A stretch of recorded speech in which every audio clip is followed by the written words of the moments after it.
And welcome again to the Study Bible Study, where we study the Bible with study Bibles. And Revelation 17:14 tells us, "And these shall make war with the Lamb, and the Lamb shall conquer them, for he is Lord of lords, he is King of kings, and they who are with him are called and chosen and faithful." And God bless and amen. And welcome to our study of the Communist Manifesto, or more just a read through than a study.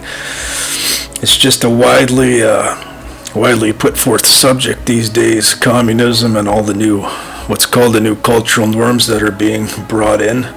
Are they the norms? Well, I'm going to have to say they probably are. They may not be normal for our exact period of time, but in different countries at this period of time, the norms that are imposed on us, I'm pretty sure they were been normal for a very long time. And in times past, many, not even centuries, maybe decades, this stuff was probably implemented too. So I'm guessing they're not exactly coming up with a lot of this new culture stuff on their own. It's not a, hey, we created this. They're just following an old model and enforcing it. But our Father, who art in heaven, hallowed be thy name. Thy kingdom come, thy will be done on earth as it is in heaven. Now give us this day our daily bread, and forgive us our trespasses as we forgive those who trespass against us.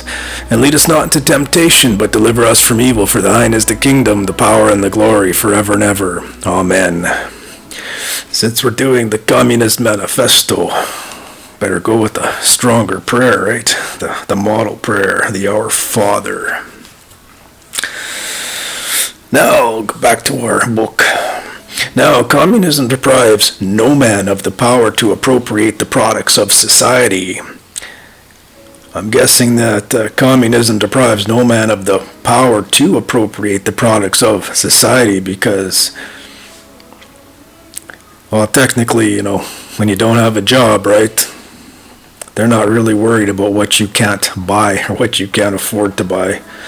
But whatever it is you want that you can't afford to have, hey, I'm guessing they're saying, hey, go at it. Have at it. Good luck with all that.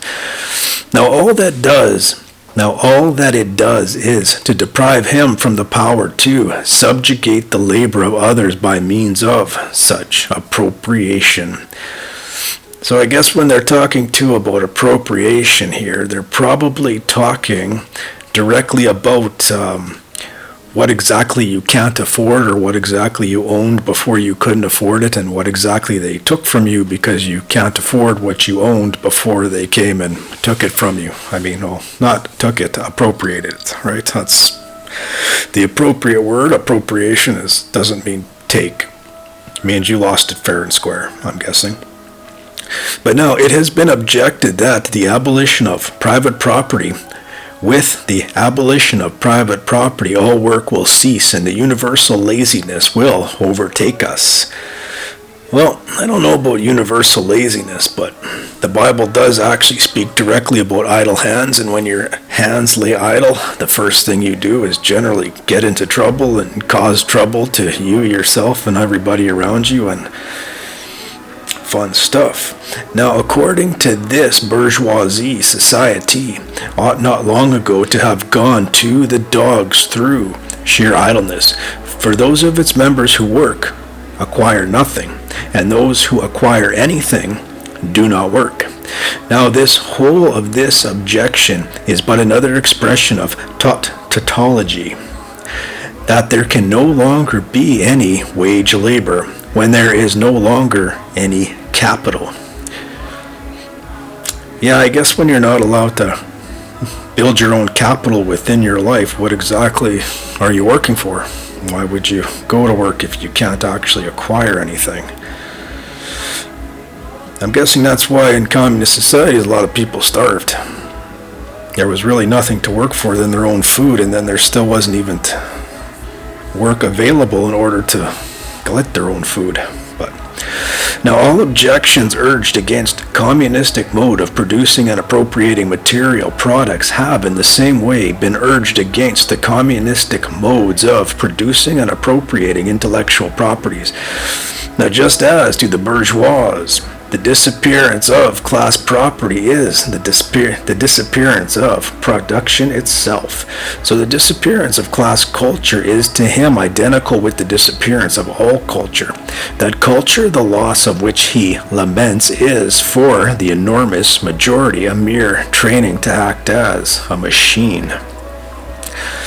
Well, part of culture is religion, and it is Christianity, and when you don't have a strong hold of God within your life and a context of that, I mean, you really are nothing but a machine.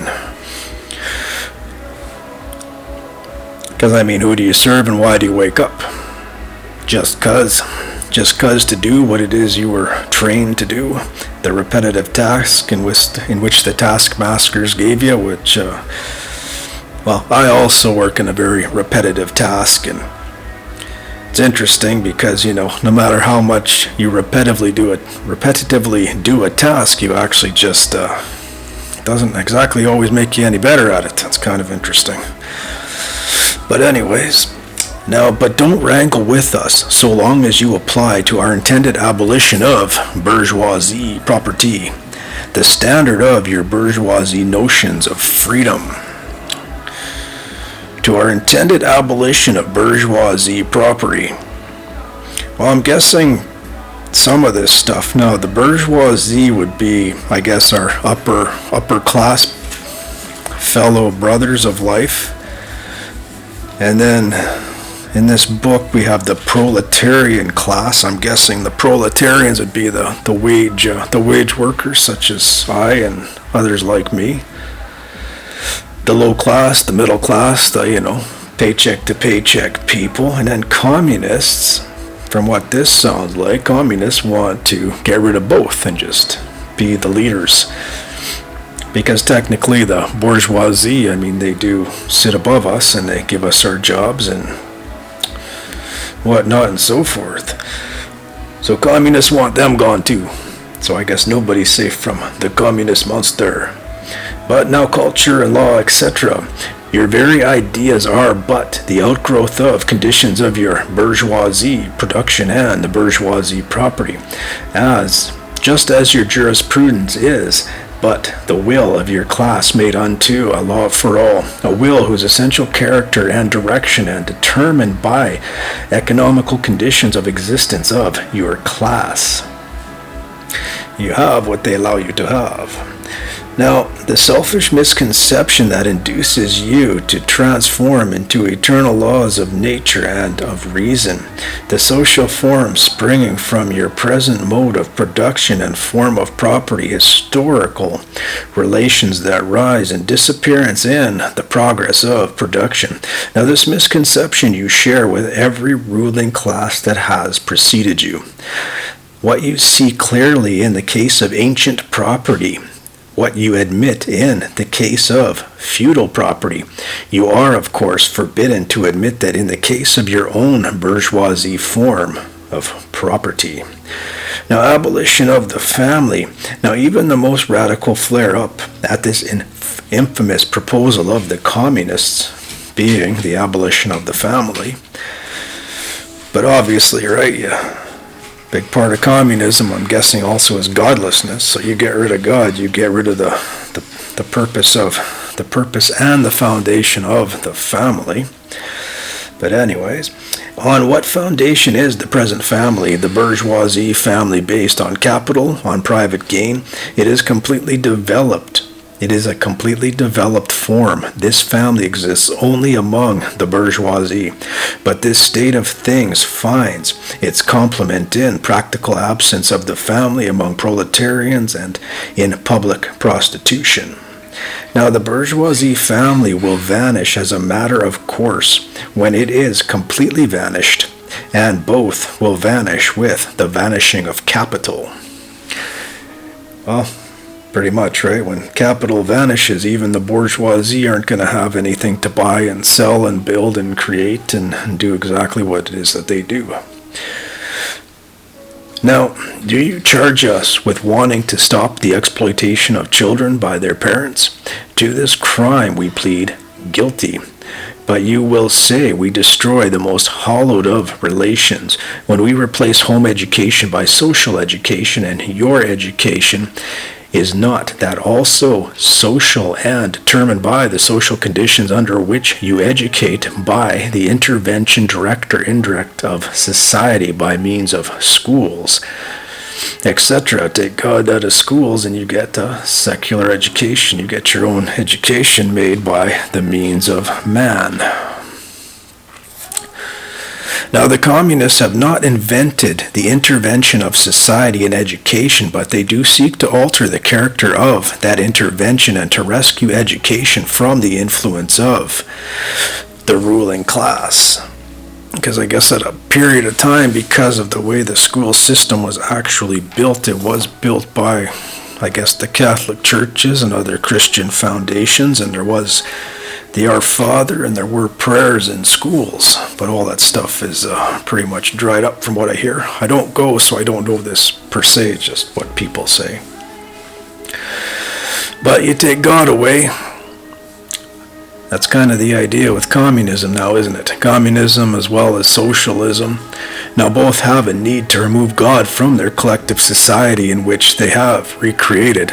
Because when you take God out of a society, you have to put in a new creator, right? So society becomes recreated, and they get to oversee and control however they choose to define the way they recreate it. It is no longer in the image of the creator in which we live, but it is in the image of the created that recreated it in which we live.